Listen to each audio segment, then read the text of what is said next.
Tesla stock is down 6.5% at the time of recording this video. And yes, there is some quote unquote bad news today, but it's really misplaced in my opinion. I will share that with you in this video. But we do also have good news, which you will see is not being reflected in Tesla stock as per pretty usual these days. We also did get some pretty severe economic weakening in the data out today. The NAHB Housing Market Index, New York Empire Manufacturing Index, as well as retail sales all came in well below expectations. This is fueling more concerns of a broader slowdown. And unfortunately, a company like Tesla does not do well during recessions. Auto companies, restaurants, discretionary, those are not the areas you want to be in during a recession in the typical sense. And that's another reason why Tesla is selling off so hard today. In my opinion, Tesla is exactly where you want to be if we do go into recession, because you're already down over 50% from all-time highs. You've already priced in some of that recession risk. And while Tesla's business ventures are only going to thrive during a recession, Robotaxi, Optimus, becoming more efficient for companies, like their products are going to really thrive and drive acceleration during an economic slowdown. But I don't think Wall Street's ready to talk about that just yet. First things first, Mizuho is the culprit, the main culprit of today's sell-off in Tesla stock. This article says Tesla sales have significantly underperformed, put that in quotes, in all key regions, this analyst says. It says the stock dips as Mizuho lowers its price target by 16.5% to reflect all of the EV maker's current woes. The team cut their price target to $430 per share from $515 per share as the stock fell more than 5% on Monday. Like, they still have a $430 price target on Tesla, and Tesla's a $230 stock. That's still almost a double from here. Even though it is a price target reduction, I'm kind of surprised the stock's falling 6% today based on this. Now, I think it has a lot more to do with the weakening economy than actually this price target, but we'll get to that in just a moment. Mizuho says, quote, "We estimate Tesla's February 2025 sales in key regions, US, EU, Canada, significantly underperformed the market, with the US down 2% year over year. Market generally up 16% year over year. China down 49% year over year. Market up 85% year over year. And Germany's largest EU EV market down 76% year over year, whereas the broader market is up 31% year over year. Analysts led by Rijay Rakesh wrote in a note to clients. The sales woes are driven by deterioration in geopolitics, brand perception in the US and EU, market share loss in China to rivals, and softer than expected demand for the Model Y refresh, the analyst noted. Now, I have not seen any evidence of softer than expected demand for the Model Y refresh. The issue is it was not available for a period, and it's still unavailable in places like Australia, right? Other European countries. Like, it's still difficult to get the new Model Y. Like the UK, you still can't get the new Model Y, right? We just talked about an article on that where someone's waiting to buy it. That's the issue that's going to weigh on sales. Yes, sales are going to be lower than expected for Q1. It could be a pretty ugly number. At this point, the stock is priced that in. But it's also pricing in a continuation of bad sales and brand destruction, quote unquote, from Elon Musk. And I don't think that is what is actually happening. I think it's just the delay of the Model Y that has slowed down sales. Because we can see in China, like the Model 3 is selling just fine.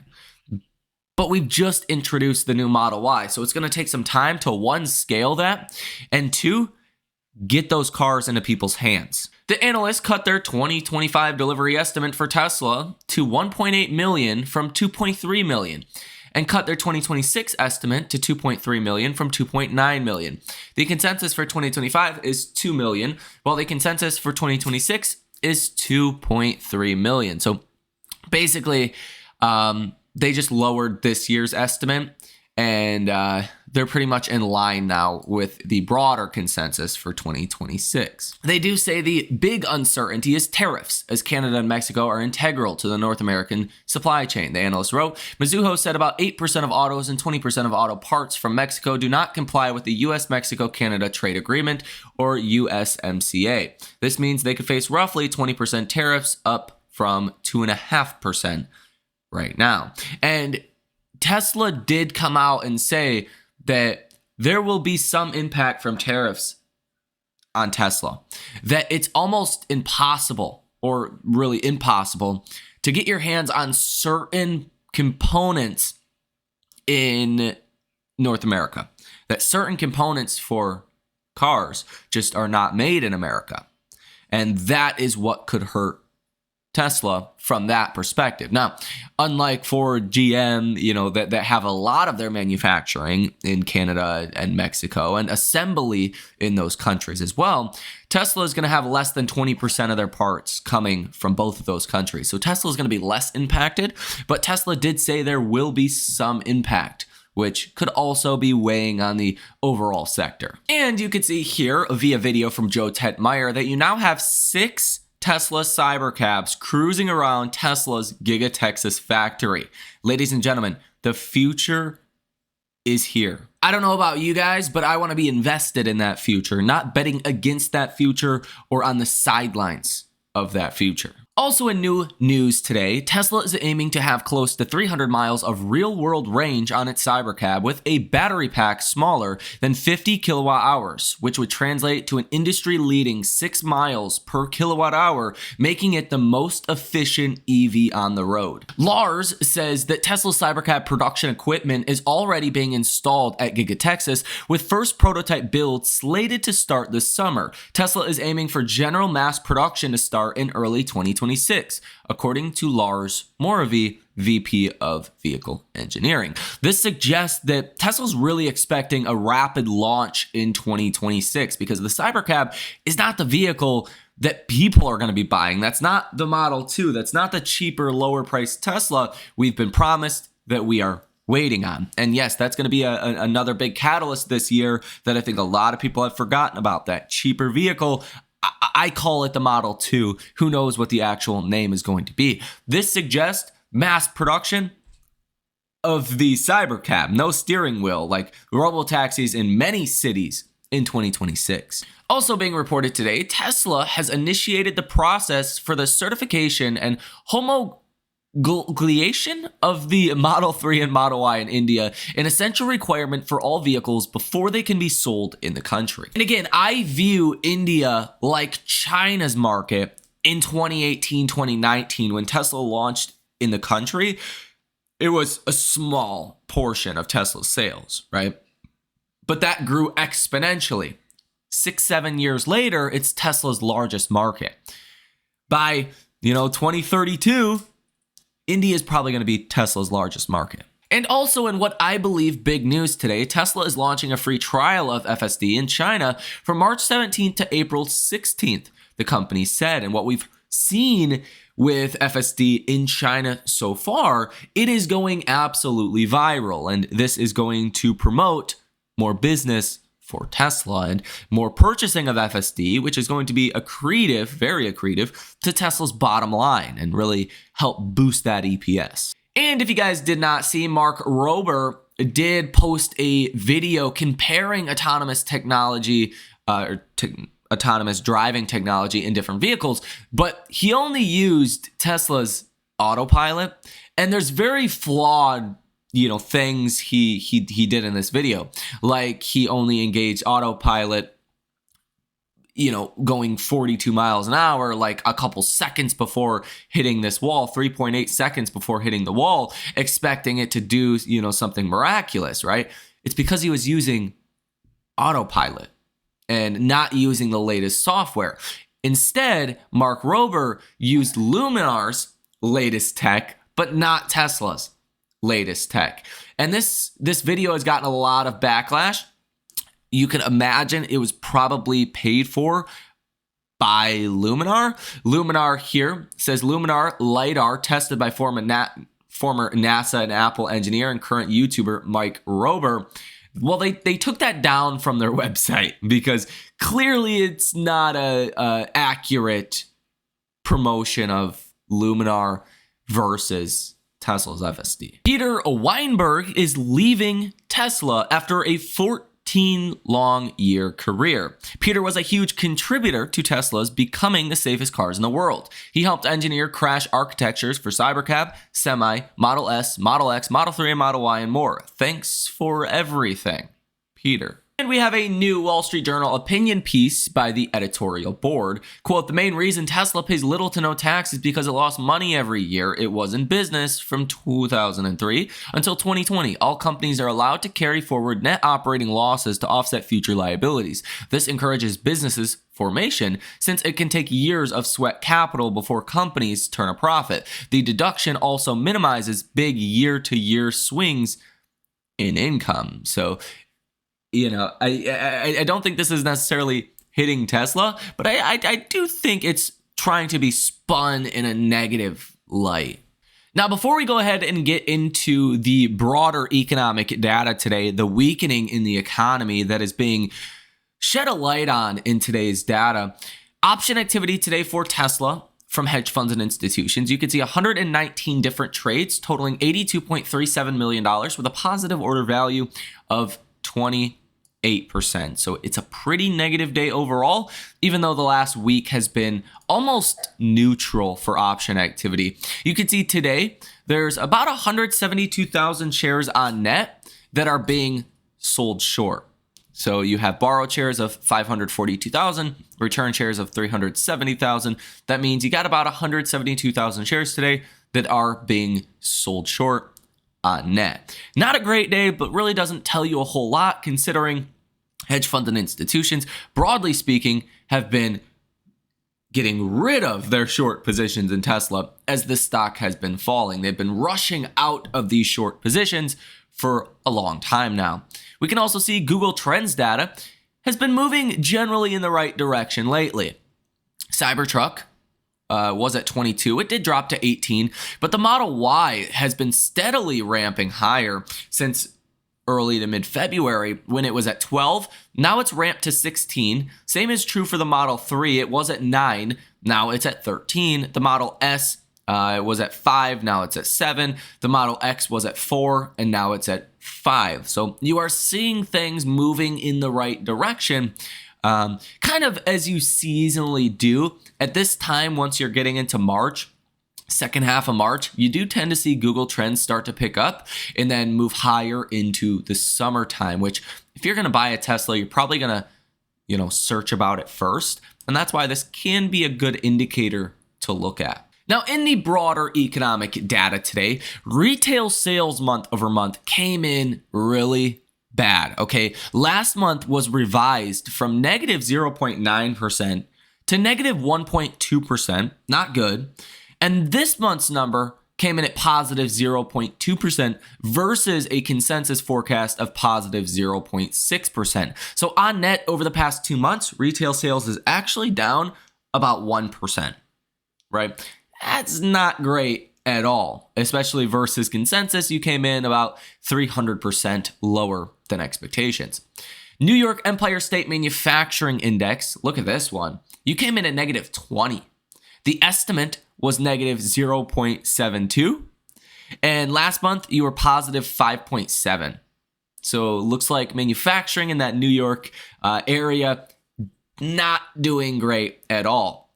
Now, retail sales excluding autos came in at 0.3%, missing forecast of 0.4%. And retail sales year over year came in at 3.1%, missing the forecast of 3.5%. Now, business inventories came in at positive 0.3%.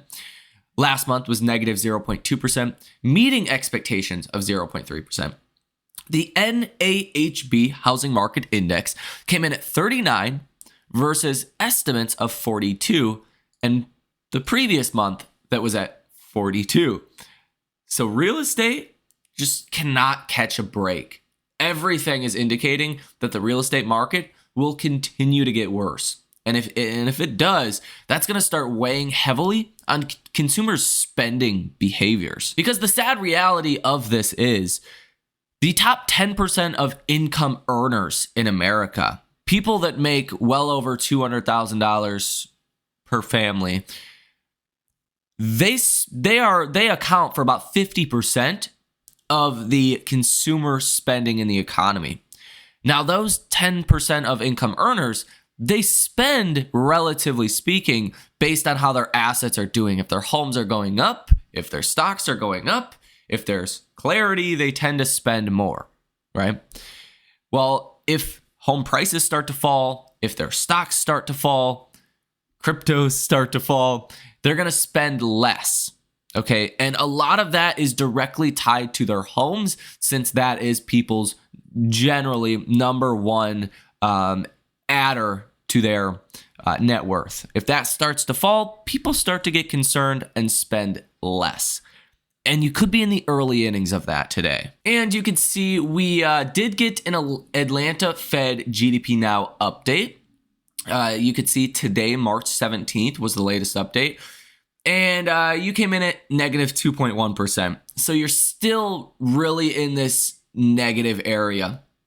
Now, it says here, this morning's retail sales released, the nowcast for first quarter real personal consumption expenditures growth declined from 1.1% to 0.4% due to the FOMC blackout policy. Today's post does not include an update of the version of the model described here that adjusts the standard GDP Now model forecast for foreign trade in gold. That adjusted model will again be available after our first scheduled post blackout update on March 26th. So you are going to get a big move in this Atlanta Fed GDP Now tracker around March 26th. But it is very possible that this could be negative for Q1. The CNN Fear and Greed Index today is coming in at 20, unchanged from Friday. Market momentum in extreme fear, stock price strength, extreme fear, stock price breadth, extreme fear, put and call options, extreme fear. Market volatility is neutral, safe haven demand in extreme fear, junk bond demand currently in greed. You can see the percent of stocks trading above their 50-day moving average, still in a pretty pitiful place, even though it is moving higher today, up about 2.8%. to 29.65%. So 29.65% of stocks are trading above their 50-day moving average. So more than 70% of stocks are below their 50-day moving average. That's normally where you are during these correction periods. So it doesn't necessarily say like you have to rally anytime soon, but it is a pretty strong indication that markets are weak, as we already know. Oil rises today as Trump says Iran will be held responsible for any future Houthi attacks. Oil today is rising 0.5%. The Dow is up 0.71%. S&P 500 is up 0.41%. NASDAQ down 0.1%. Russell 2000, one of the outperforming indexes today, up 0.71%. The VIX is down about 5%. to 20.71. The VIX overall still very elevated. And I don't think we've seen the end to this volatility. You could see bond yields today are down almost 3 basis points after the latest retail sales report that came in, again, worse than expected. Now you can see the reverse repo market today is falling again to another low, sitting at $89.496 billion. You recently spiked during this market volatility as people were turning more to cash, and you've been consistently in the 120 to 130 billion range. This is something the Fed has been talking about recently, that they really want to start winding this down, their QE or QT, and start getting to a neutral place with their balance sheet runoff by the time this starts to get down to pretty low levels. And you're pretty much there as of right now. And considering we have a Fed meeting this Wednesday, I think that's going to be something big that markets could react to if the Fed decides to end QT. French President Macron says fair trade that respects international rules is better than tariffs. And there's a lot of growing speculation that there's going to be some kind of reciprocal tariff reduction where all countries essentially say, hey, United States, we'll bring down our tariffs, you bring down your tariffs. Get it more of a level playing field for everyone. And Canada's Prime Minister Carney says in current times, it's more important for Canada to strengthen links with reliable allies. And he's really pointing towards Europe and kind of sounds like an escalation of trade tensions. The EU will probe aluminum imports redirected by Trump's tariffs. And the EU to launch an investigation on possible safeguard measure to counter US tariffs. Trump says that attacks by Houthis will be met with great force. Trump says Iran is giving Houthis weapons, money, and intelligence. And Trump says after today, Iran will be held responsible for every Houthi fired shot. And also being reported today, Volkswagen's Audi division says that they will cut up to 7,500 jobs in Germany by 2029. And it is also being reported that US firms are buying tariff-free cobalt produced by China's Legend Resources in Indonesia. And part of what is currently boosting markets, at least a little bit, is the White House Press Secretary Leavitt that says we're in the 10th yard line of peace with Russia and Ukraine, following news just moments ago that the Kremlin and the White House will be speaking yet again today, raising optimism that the war in Ukraine could be coming to an end quickly. And again, the Fed meeting is on this Wednesday, 2 days and 27 minutes precisely from now. There is a 100% chance of no change to the Fed's, target. So you're not going to get a cut or anything coming in 2 days. What you really want to watch for is May 7th. There is currently almost a 21% chance of a cut May 7th. That is the next Fed meeting. And almost an 80% chance of a continued pause. I think after this Wednesday, you could see these odds rise quite a bit. That could lower 10-year treasury yields. And I think one of the big plays could be TLT heading into this Wednesday's Fed meeting. If I'm correct, and the Fed is a little bit more, dovish, if you will, acknowledges the economy's weakening, you could see the Fed raise those odds of a May 7th cut, and that would boost up TLT and lower 10-year treasury yields. Tomorrow, we will be getting building permits, preliminary data for February, housing starts for February, export prices and import prices year over year and month over month. You will also get housing starts month over month, industrial production month over month, capacity utilization and manufacturing production month over month and year over year. You also have a 20-year bond auction that will influence those 10-year treasury yields. So tomorrow is actually pretty important because, again, housing, if that continues to weaken, it's only a matter of time before that really starts to hamper or dampen economic activity, broadly speaking. Now, the SPY at the time of recording this video, the S&P 500, if you will, is up 0.6% today. The second day of a bounce. On Friday, you were up 2%, and now you're doing pretty good yet again. Now, I will tell you, from the low until now, you're up about 3%, which most people believe that you're going to see a 3 to 5% bounce from the lows. So on the low side, you're already there. You could bounce further to about that 577 level. The reason for this is you have to see bounces, okay?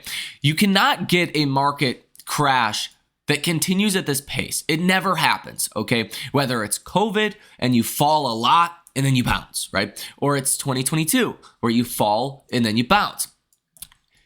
It's really the RSI when you want to look at this, okay? When you get oversold on the RSI, like you were with an RSI coming in at 28, the Nasdaq's RSI was even nastier than that. It was at like 20. You have to see a bounce, right? You cannot continue to fall that dramatically over an extended period of time. Well, what's happened is you've bounced 3% from the lows. The RSI is back to 40.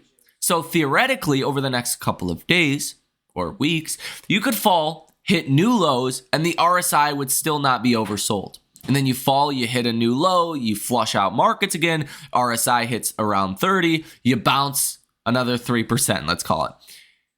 And then you flush again, hit new lows, RSI gets, back down to 30 and then you bounce, right? You kind of repeat this over and over again, like you seen in 2022, where the first drop in 2022, you fell, you got oversold on the RSI right around here, right? You bounced up, you fell to a new low. The RSI did not hit a new low. You bounced up again, and then you fell to many new lows. RSI still never got oversold. I think that's what we're in the process of doing at this very moment. Again, just letting the RSI recover a bit and then probably vulnerable to new lows. Some people are going to think this is a bottom for this correction. I do not think so. As long as the economy continues to weaken, it's hard to make an argument that you're priced for that. Again, considering the average year for EPS growth is 5.25%, and Wall Street's expecting between 11 and 15%. You're expecting twice or 3x the level of growth of EPS than you have on a normal year over the past 25 years, right? That is not pricing in a recession. That's really not pricing in a weakening economy, and all signs point towards that direction. What if you have EPS that comes in line with the historical 25-year average of only growing 5% a year?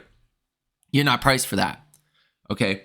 What if it's negative? You're really not priced for that. And the average EPS drop during a recession is negative 15%. You are seriously not priced for that.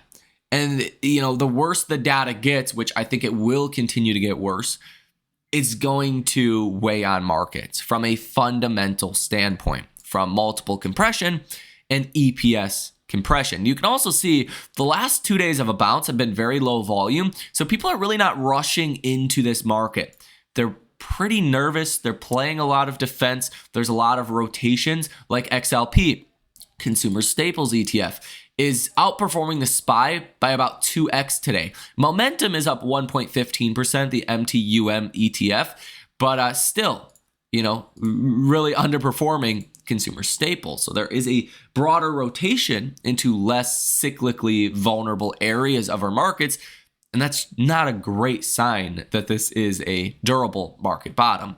Although we probably do bounce to this 200-day moving average around 571, if you will, on the SPY before this bounce is over with. So ladies and gentlemen, let me know what you think about this information down below in the comment section. Is this the start of new highs for markets? Are things going to just go back to normal and uncertainty goes away and the economy strengthens again? Or is this the start of what could be your first dead cat bounce or bear market rally, if you will? Let me know your thoughts down below in the comment section. Have a fantastic rest of your day. Look at the sun outside. Go outside, get some sun. I'm in Michigan. I'm sure where you live, it's even nicer. Go outside, enjoy the fresh air, forget about what's going on in markets, for better, for worse. Enjoy your day. I will see you in the next one.